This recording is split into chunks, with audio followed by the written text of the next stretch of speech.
The following content is not intended as a substitute for professional medical advice, diagnosis, or treatment. Always seek the advice of your physician or other qualified health provider with any questions you may have regarding a medical condition.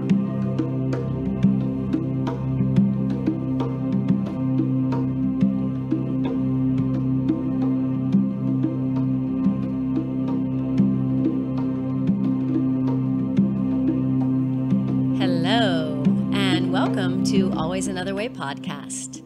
My name is Marina Sprocki-Spriggs, and I'm your host. I have a master's in professional counseling, and I am the IPPY Award-winning author of Stop Looking for a Husband, Find the Love of Your Life, and Nasty Divorce, A Kid's Eye View. I write positive divorce advice for the HuffPost, and I'm trained in clinical hypnosis. And this podcast speaks to out-of-the-box thinkers, and it's for those who hear the call of hope and always another way. And if you're very rigid and set in your beliefs, this is probably not your cup of tea. However, you should note, taste can and do change. And I just want to thank everyone who listens to this podcast. And I would really appreciate it if you haven't yet, if you would subscribe on iTunes, on the podcast app, if you would rate it, and if you would share with your friends. This is going to be the 63rd episode today, and there are 63 amazing guests on 63 amazing out-of-the-box topics and game-changing people. And our February sponsor is Ozone Clinics in Dallas, Texas. If you have not heard about ozone therapy and all the amazing benefits, I highly recommend you check it out. And today I'm going to talk about something that they have that I've been using on my knee. I'm a runner, and then I had to stop running because my knee was just hurting and it was cracking, and I didn't want to, go down that bad knee path. So I've tried their Curve Wave laser, and it's made a huge difference. But I want to tell you about it. So when it comes to eliminating pain and repairing soft tissue damage, we're constantly amazed by the Curve Wave laser's power to heal at the cellular level. This non-invasive treatment delivers infrared energy to injured and inflamed areas, resulting in reduced inflammation, increased blood flow, and significantly faster healing time. They've seen incredible improvements from a variety of conditions, including tennis elbow, sprained ankles, arthritis, back and knee pain, and neuropathy. The Curve Wave creates a deeper, stronger, broader, and more consistent level of laser stimulus unlike any other on the market. So if you go to ozoneclinics.com, that's O-H-Z-O-N-E clinics.com, you can learn more about them. So today, we are going to be talking about Off2Work entrepreneurship with Anna Jones. And if you were to think right now, just quickly in your mind, of an entrepreneur, who comes to mind? And I wonder if you picked a man. Maybe like a Steve Jobs or an Elon Musk. However, did Arianna Huffington, Oprah, Debbie Fields, Sarah Blakely, or maybe your neighbor that has their own shop, or somebody else come to mind? There are millions and millions of people all around the world who are trying something on their own, who are not taking that path that I know I was told when I was younger, that you go to college and you need to get a job and work for a company for forever until you get the things that they don't offer anymore. But there is another way. So I want to tell you about my guest, Anna Jones. So a need for financial stability initially brought Anna to Dallas. She moved from Mexico City to this incredible metroplex of bountiful opportunities 6 years ago. And within 2 years of living in Dallas, she decided to quit her job and create a small business. I Am the Juice Place opened its doors on June 2016 in downtown Dallas. Her need for connection and hunger to bring healthy options to downtown came true. And the base of the storefront is, and has always been, love. With hopes of promoting self-love and worth to all genders, Anna sold her business at the beginning of 2019 in order to move on to bigger projects. Among them is Off2Work. Off2Work was created in October 2018, and this nonprofit fulfills Anna and her partner Adri's need to create awareness around women empowerment, parity, and the need for diversity in the workplace. The belief that women are worth less and are not needed in the workplace is a fallacy. With her background as a health and life coach, she's excited to bring her skills and experience to the table and remind women that they have a personal that they have to have a personal project or purpose in order to live a prosperous and fulfilling life. Anna is an experienced entrepreneur with a demonstrated history of working in the health, wellness, and fitness industry. She's skilled in yoga, public speaking, professional services, interpersonal skills, mentorship, and counseling. She's passionate and proactive in building strong relationships. And even though most of her work is in the realm of human development, Anna obtained a bachelor's degree focused in dietetics from the University of the Incarnate Word. So welcome to the show, Anna. Hi, thank you. And I just love her because she is just such an amazing bright light on the side. But what's just so cool about this story, and just that as young as you are, as you moved to Dallas from another country, worked a job, and then in 2 years you're like, gonna do something else. Mm-hmm. How did you get to that point where you're here and you're like, okay, I think I just want to do something else? I mean, both of my parents have always been entrepreneurs. So I don't even remember hearing the words like, you have to get a job, you have to work for someone. And, maybe my dad probably was like, so when are you going to get a job? When are you going to do this? But I was highly supported by my parents. I changed career multiple times, and I finally settled for nutrition because I'm one of those people that I can't really focus on one thing. I always have to be doing several things at one time. So, I feel ya. right? And so, it was very easy for me. I've never really had a corporate job, so I've never experienced that whole 9 to 5 thing. And when I quit my job, I was working as a full-time sub at a private school. So, and then I was tutoring and nanny and teaching yoga. So it was all these things that I was doing. And I went to this, Hay House conference in Austin. And I have a lot of respect for this one spiritual entrepreneur. She called herself Gabby Bernstein. I don't know if you've heard of her. I know she is. And so at the end of her, conference or her speech, I walked out of there because the next guy was talking about talking with the dead. And my mom and I just kind of looked at each other and we're like, yeah, we're done. And so we just walked out of there, and I was like, I'm quitting my job and I'm opening up the juice place, because I kind of been playing around with the idea and everything. My mom was like, oh, okay. And for me, it's kind of like when my mind is made up, there's no turning back. And so I was very fortunate at that time to be in a romantic relationship with someone who was super anal and OCD and just very, very finance. And he was a lawyer. So very driven in that way, very A-type. And I'm more oh no, why are you going to say, why are you saying that this is hard? No, this will be super fun. And of course, when you get into it, you're like, yeah, this, no joke, this is really challenging. And so for me, for better or for worse, I really don't put a lot of pros and cons a lot of times. And it was a very it can be a very immature way of doing things. But at that time, it worked for me, because if I would have had a little bit more maturity, if I would have been more concerned about the risks and this and that, I was always positive. I was like, no, we're going to do great. It's going to be amazing. And we were amazing. We were profitable since day one. I grew the company from 0 to 6 figures, and now I sold it. So it's pretty amazing. You always need the person that's going to be a little bit more of the negative version, if you want to call it that.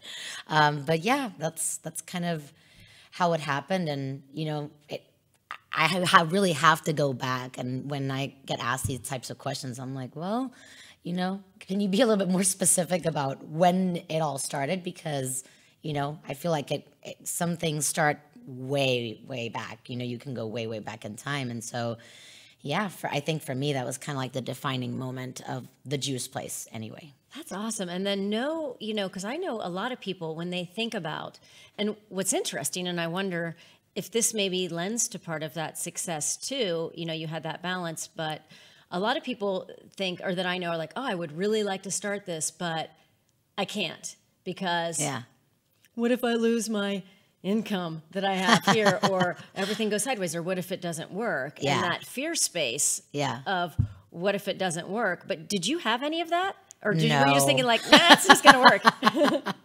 No, I did not have any of that. For me, it just failure wasn't an option, you know? But I don't think that just because that's my journey, that has to be everyone else's journey. You know, I think we're all very different in the same way. Like, yes, we're all special, but we're not that special. We all have something in common, right? And so at the end of the day, you do have to make a lot of sacrifices. It's not like having a child, but it is kind of like having part-time child, you know, where you do have to put the business's needs sometimes before yours at the beginning anyways. So there was some sleep deprivation. There was, the whole like counterbalancing stuff. I realized throughout the years that there is no such thing as balance. There is no such thing. And it's this whole lie we keep feeding ourselves of like, the balanced lifestyle. And so I'm like, oh my gosh, if I hear that phrase one more time, I'm like gonna kill myself, but not really, but you know what I mean? Yeah. So for me, it's like an integration of things that go into our lives, because you hear all of these amazing successful stories, whatever success means, and most of the times people relate and connect success with money, right? Which of course we need money to live, therefore you do need to have some sort of monetary success in order to consider yourself successful. But I just think that the road to entrepreneurship and the journey of entrepreneurship is, you and I kind of had a little bit of a conversation prior to this. It's everybody thinks that because you have a business, you're a millionaire. And that's so far from the truth. You have to put in a lot of time. You have to put in a lot of effort, especially when you're a startup. So even like a company like WeWork is a startup. And it's like been around for 10 years. So my company, of course, is a startup. It's only been around for 2.5 years. It's going on 3 in this June. So I think that if you're going into life thinking that everything is going to be easy, just keep your 9 to 5. That's super easy. You're going to be miserable, but it's easy. And I've found that the challenges in life are what actually make life worth living. You know? And so if you have like an okay, mediocre life, you're always going to be, plateauing, and it's going to be really safe because there is no risk, but for me, I like the adrenaline, I like the rushes, and I like the ups and the downs, and I have a very intense personality, right? So for me, it was just like a no-brainer. But you do have to know that, I honestly, what I would recommend is don't quit your job. Don't quit your job, especially if you're doing it on your own. Don't quit your job. Do it as a side hustle, and then start building on it, because you need to. If your job sucks, sometimes you got to do what you got to do in order to focus your energy, your creative side, your inspiration, all of it on your side hustle. And that's a great way to do stuff, because you actually end up getting motivated at work. Right. So if you have a job that you love and then you have a side hustle that you love, then amazing. There's so many different circumstances that you can have. It's just all about what you're willing to do. Yeah. Okay, so let's see. And so we did touch a little bit about this glamour that you just like, I'm going to start this business. Let's buy a website, get a storefront, Not so much like that. No, it's not easy. It's not easy. Were there ever any point where you get into this because you have this positive attitude and you're like, you know what? Forget it, or this is too hard? Did you have moments like that? Yeah, I can't curse on here, right? Oh, no, you can. Oh, I can, okay. Lay out the F-bombs. Because I was like, okay, is she going to say it? She's not going to say it? No, you can. Bring it. Yeah, of course. It's entrepreneurship, it's just life. I was talking to a friend yesterday, and she was like, Anna, I had this anxiety and this and that, and I already had everything set up, and I can't believe that I don't feel 100%. And I was like, is this like a recurring thing, or is this just one day that you fell off the happiness wagon, like if you want to call it that? She was like, no. And we talked about it, and I was like, we have this surreal expectation that we're always going to be okay.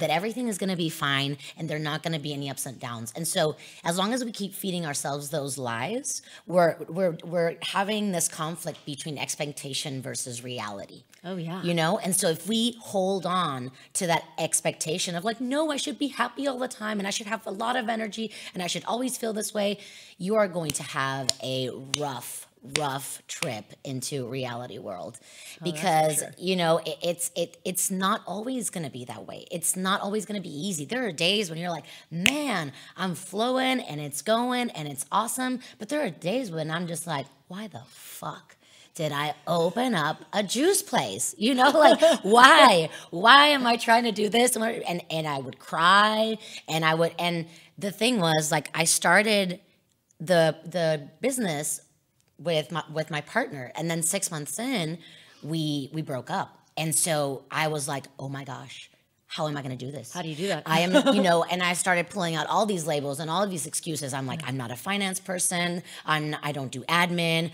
Like, no, that wasn't my job. Like, I'm operations and I manage and I do, you know, this and that. But it's because of these situations that I believe they're like a present. They're like a gift, because I would have probably have not been able to have those skills had I not, you know, ended that relationship. And so now I can do payroll, I can do admin, I can do all these numbers. And of course I don't do taxes because I would have to, you know, go back into school for that. Yeah. But you know, it's a lot of just like being very smart with your time. And so I was like, okay, I do want to have a social life. Okay, who's going to take care of the taxes? This person. Okay, my assistant manager, she's going to be doing this, she's going to be doing that. But at the end of the day, I mean, I feel that just like, you know, it's kind of what you read in the intro, that whole purpose of like reminding yourself that, you know, we're all going through the same, and having that connection with the customers and being there. For some reason, they put the owner in like this pedestal of almost like a little bit of a celebrity status. It's like, you know, the owner. It's like, I know the owner. Bitch, this owner's broke. You know, like there were times where it was just like, no, it's not like it's not glamorous. It's not this. Sometimes you can't go out and eat with your friends because, you know, like the money needs to be put back into the business, and yeah, it can be really tough. So it's you know, if you have a baby, you can't just push it back and be like, oh yeah, you know what, I don't want it anymore. Back in 6 years. Yeah, exactly. So there's no refund. There's no anything of that. And so I think that nobody is prepared for the type of stress that you're going to have, but you have to be open and just willing to live the experience and go on that ride. I love that. And that really is true, just of life in general. If you are unopen to like, bring it to me. Yeah. I will ride this wave, and the wave goes up, the wave crashes. Yeah. It goes low, it goes high. Yeah. And then sometimes you cruise. Yeah. And one phrase that it's crucial to me now, it's always be willing to pivot. You know, nice. And I think that that's something that even like major, you know, fashion brands have like, you know, gone bankrupt because, you know, the designer's like, no, I don't want to do this. I don't want to do that. And it's like, you have to, because there's a demand. People don't want to keep wearing the same thing for whatever reason, you know? And so I think it's really important to just keep reinventing yourself, because, you know, I'm not the same person I was last week, right? Let alone last year. You know, so if you have this idea that you're still going to be the same person from here until like 5 more years, you're so wrong. You know, and the fact that you're like depriving yourself of kind of visualizing that you can be so much better is kind of sad, you know, from my perspective. Yeah, it's a lot easier if you're willing to pivot, because you're not set on something, you know? Because oftentimes we have, or at least I know I've had expectations where I'm just kind of married to that thought. Yeah. And then when it doesn't happen because I'm just so narrowly focused, oh, yeah. And it really sets you back versus like, wait a minute, okay, plan's changing. But it's all in your head. Yeah. Right? Yeah. Yeah, it's all in your head. It really is. Like, you can have as much fun as you want, or you can have as less, you know, as much of a crappy time as you want. You have the choice all the time. That's all the time. Sure. Write that down, people. That's a good one. Okay, so what do you think that you've learned most about yourself from that whole experience? I mean, I think I learn more about myself every day, you know, and I really do think that by being behind the counter, I mean, I basically was a therapist, you know. It's like whenever there's a bar, it's I don't know. It's kind of like I don't know if it's like a psychological thing that people are just like they kind of like relax into the bar and they just tell you their life, and I'm like, holy shit, I wasn't expecting this. I was just making you a coffee, but sure, why not? You know, and they start telling you about their girlfriends and their boyfriends. And one girl was like, what do you think? Should I text him? And I'm just like, oh my gosh. So it's like, I loved that interaction because you get all sorts of people, and at the end of the day, we're all just little balls of triggers and consciousness. You know, we're not gonna get too much into like yogi-ish words or whatever, but you know, I do believe a lot of people are now more familiar with the word consciousness. And so you either have a lot of it or you have very little of it. And so I was able to see, you know, where people would stand. And instead of just kind of being super judgmental in the sense of like, oh my gosh, you know, this person or whatever, these people, it was like they were showing little parts of myself. Oh, you know, nice. Like kind of little mirrors. Yeah. And there was this one customer in particular that he would just come in.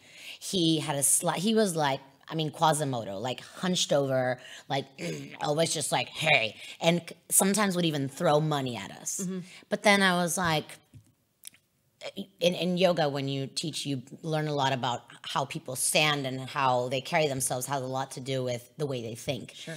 And so I was like, you know what? This man doesn't need me to treat him like he treats himself.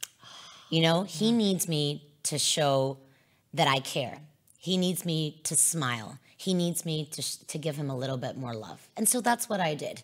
And he was my practice, you know, because you don't always feel great every day. Right. And so whenever he came in, the other girl started noticing. She was like, oh, Anna, I can't stand him. I can't this. And I was like, he's a little grumpy man, but he's sweet. He's a sweet man. And so they were like, oh my God, like I've never seen him smile. He only smiles with you, all that stuff. And so I think that was just kind of like my practice of, you know, just being there. And every time someone came to the juice place, I was there to serve them.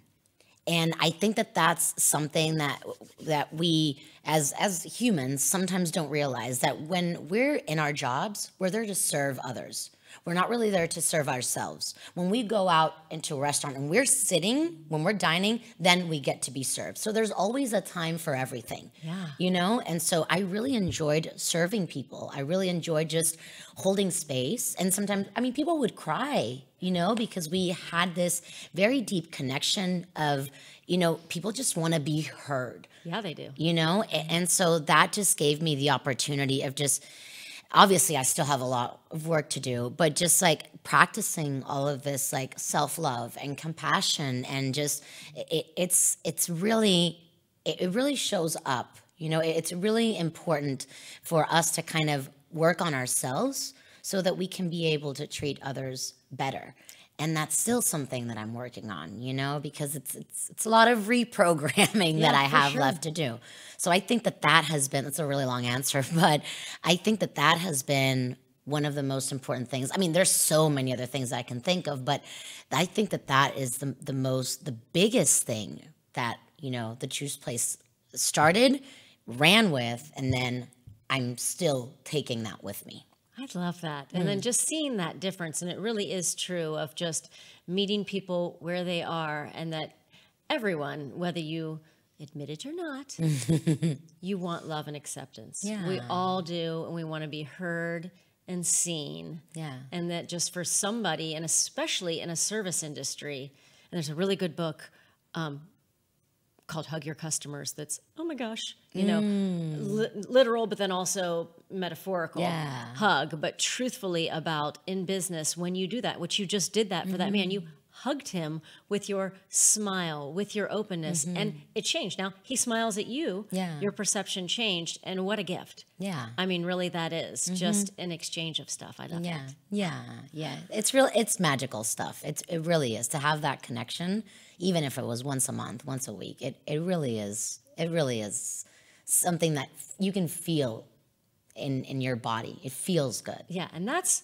sometimes I think worth more than the money. I mean, the money's nice, because you got to pay bills. Yeah. But beyond that, it's those things, because money becomes just that vapidness after a while, where just after buying the stuff, you got your bills and what you got to do. Yeah. You need more than monetary. And that's that's also, it's genuine marketing too. It's real stuff. I wasn't faking anything when I was there. And that, I think, is the best, that's going to be your best, like, customer return. Oh, yeah. Way to handle things, because, people are looking for that. Some people are like, they kind of like avoid it. They're like, oh, we're on a name basis now, first name basis now. Okay. I'm like, don't worry about it. I'm already good at it because this is part of what I do. But, I always try to make people feel good, even if it wasn't the case always. I would always go with that intention. And so I feel that when we do things with intention, that's what happens. And that's what kept bringing customers back. And that's where I met a lot of my friends, through the juice place. So a lot of connections came through the business, and I'm super grateful for that. Yeah. Well, let's talk about what you're doing now. Bring that into the constant. I love it. Yeah. So actually, this is a great intro, because my really good friend and my partner for Off2Work, Adri, she and I met through the juice place. So a friend we have in common connected us, and places, coffee shops, cafes, whatever, you always have all these little retail cookies, salads, kombuchas, whatever, right? So my friend, she had a cookie company named Good Temptations, and so she's incredible. I mean, I'm so blessed to be, she actually chose me for this project, so she should be here. But so I was working with her earlier, and we're kind of like, well, the elevator pitch and this and that and whatever. So we kind of have it down, but it'll probably keep refining through the years. We're developing an integrated app for moms who want to get back into the workplace. Nice. So, there are a lot of moms that either, for whatever the reason may be, they decided to have kids and then they leave. And then it's that whole human experience. Oh, I'm not good enough. This is so advanced. Oh, I was in marketing, and now, they're not even using, I don't know, whatever version of this, a program, no, it's too late. And so it's the whole, like, excuses. And so the excuse pile starts building up. Yeah. And then what happens, you're like drowning yourself in a glass of water, right? Glass of water that you started pouring in, and now you're drowning. So what we're doing is from beginning to end. So we do all the upskilling, reskilling, and then if there are any new skills that need to be added, so we train them. I love that. We take them through the whole process, coach them. It's a lot of mind body. We're breaking the whole stigma of the balance. I saw that because we work on different times, and I saw that on our paper today this morning, and I was like, take that word off of there. That whole balance lifestyle, I was like, take that shit off. Like, we're not going to do that. We're not going to promote balance. We need to promote integration. People need to know, because otherwise you're always going to keep looking for that balance. Right. And it's like looking on Instagram and you're like, oh my God, look at that model. I can't wait until I have that body. That body isn't even real. Yeah. So you're again searching for something that doesn't even exist. So I think that once you make peace with the fact that you're always going to have to be counterbalancing. That's kind of what I read this book. It's called The One Thing. And at the beginning I was like, oh, this is a load of crap, whatever. They're just trying to be original. But then I was like, it's true. Especially when you're a mom, you're doing so many things. And I obviously can't speak for as a mom because I don't have any kids, but my sister just had a baby, and I helped her out one night. I was like, shit, this is, this stuff is real. Oh, I got 3 of them. You have kids, right? So, but you know what, Marina? I think that even as a woman, I can't relate. I can't relate because I have not experienced that. And it's just like there's so many other movements out there, you know, it's like, why aren't people supporting this and that? It's not that they're being assholes. It's just that maybe some people are assholes, but some people can't really relate to it. Well, and we can't know other people's experience if we haven't had it. Exactly. So, you know? Exactly. And then, you know, people are sometimes a little bit, you know, are resistant to tell their story. And it's like, well, if you don't tell people, how are they going to know? Right. You know, so that's just kind of like, you know, the whole like just communicate. Be open and vulnerable and just throw it out there. And somebody else is probably like, oh, me too. Exactly. That's the power of Me Too, right? It does really connect us. And so I'm really excited about this project because there has been a lot of interest, not only here in Dallas, but also worldwide. Yeah. So there are a lot of people that are like interested and they're like, oh my God, you know, this could be the next, you know, like LinkedIn, but kind of like for, you know, jobs and moms and this and that. And so it is starting off as a nonprofit organization, but it's very scalable. And we're really excited about that. And so, you know, if anyone's out there listening and wants to volunteer and is interested, we're always, you know, looking for people to help us out.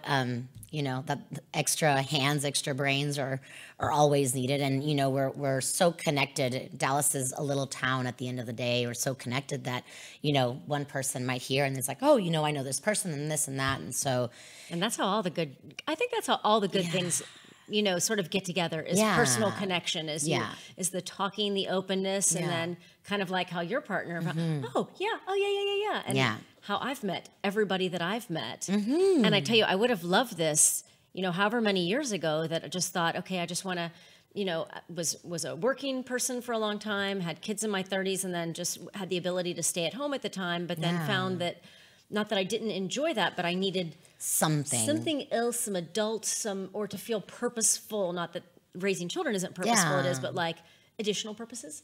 I mean, I think that raising children is possibly the most important job anyone will ever have in their lives. But there is a point where you do feel like a machine. Yeah. You know, I felt it with my nephew. It was like, wake up, change the diaper, feed, burp, put him down, wakes up, change him. I was like, shit, this is how my sister feels all the time. So and then they're telling her like, no. Yeah.